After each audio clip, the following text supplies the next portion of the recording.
The three pillars that make a story are characters, setting, and plot.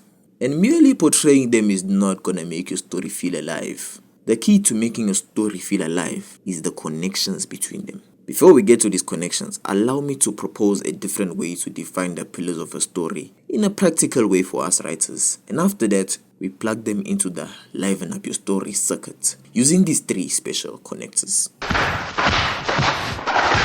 Setting. This is where we escape to when we read the story. Make it immersive enough and we will suspend reality and replace it with your story. Treat it like a house or a garden. Either plan everything and build it bit by bit as the story goes, or just start building and follow what you've established to build more as the story goes. Characters. The most important in my opinion. This is the lens in which we connect to your story. Their opinions, desires, goals and fears make us feel invested in the story. Treat them as the comment section to your story. Some of them are long, some are dumb, some are mean, some are nice, some are important, some don't deserve to vote. But all of them are their own individuals. Plot. These are events that make a story move in a direction. Your characters do stuff in a setting and we want to see the stuff. Treat this as where you show us the point of us reading your manga. Yes, even Slice of Life has a point. You can put your hand down, Timmy. Now for the connections. First of all, just because I'm using an anime to explain a single connection doesn't mean they don't employ all these other connections. They all do. Also, these connections are things I made up. It's just how I think about things. If it doesn't work for you, like and subscribe.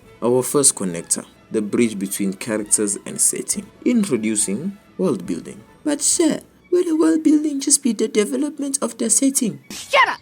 World building is your characters exploring the setting. It's the comment section that lets us know about the setting. We know there's corruption and discrimination in One Piece because we see discriminated and poverty-stricken populations. We know about the power system. Yes, power system is world building because it's the laws of physics and the setting and how the characters use those laws of physics, Where was I? Yeah, we know about Haki and Devil Fruits because the characters are using them. And the more islands the Straw Hats visit, the more immersed we are in the setting. And it feels alive because the population is adding to the world building. We are seeing how the Straw Hats feel about the world. We see how the villain rulers feel and we hate them for what they do to the people of these islands. The characters you use should be how you show us the setting's life. Don't make NPCs. The characters can tell us about the world, and how they feel about the world tells us about them as characters too. One Piece feels so alive because Oda took the time to build up the world by having the Straw Hats go to all these places. And now we feel so much joy after big arcs when they show us all these people's reactions to the Straw Hats' new bounties. So even when you're done with side characters, find other opportunities to show us their opinions on new plot events. Your world building, your connection between characters and setting can do so much for your plot by immersing us in the world of your story. Our second connector, the bridge between plot and setting. Introducing lore. I'm sure. Isn't lore part of world building? Yes, but shut up!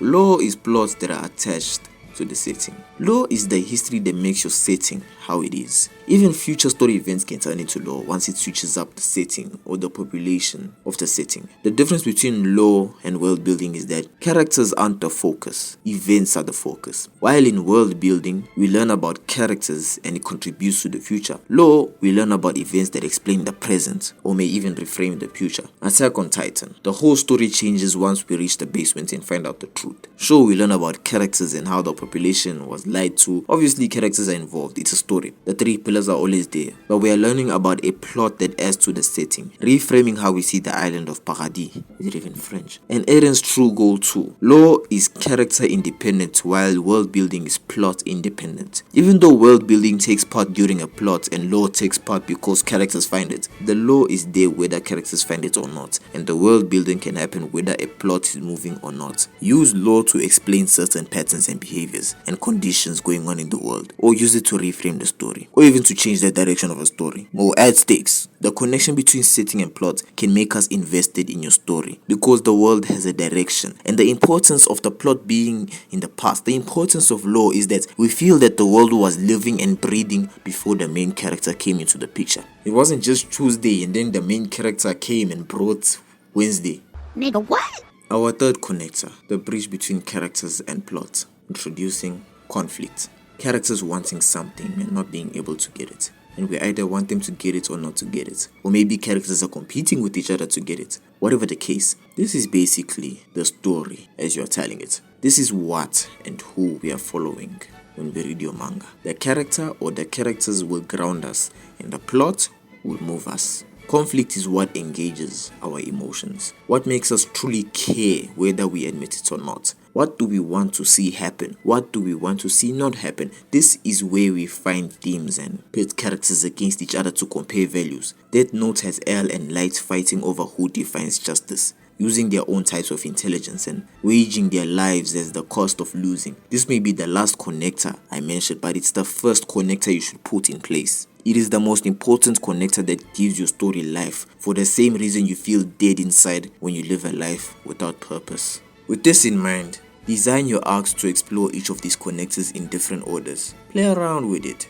World building to lore to conflict, conflict to world building back to conflict, full-on conflict arc, full-on world building arc, lore and conflict arc. The process is to develop character setting and plot on the back end in your notes, but to use the connectors to portray these things. Don't just have a character call another character brave to show us that they're brave. Have that character do something in the plot, conflict, that comes off as brave. Have them reveal something about the setting that they'd be killed for by authorities, world building, which comes off as brave. See, that's characters interacting with the plot and the setting respectively. Don't just tell us that titans regularly attack humans. Reveal to us where they came from with lore, the setting or plot too. And check this video out to see how you can approach writing characters to their fullest potential instead of limiting them with your own god complex.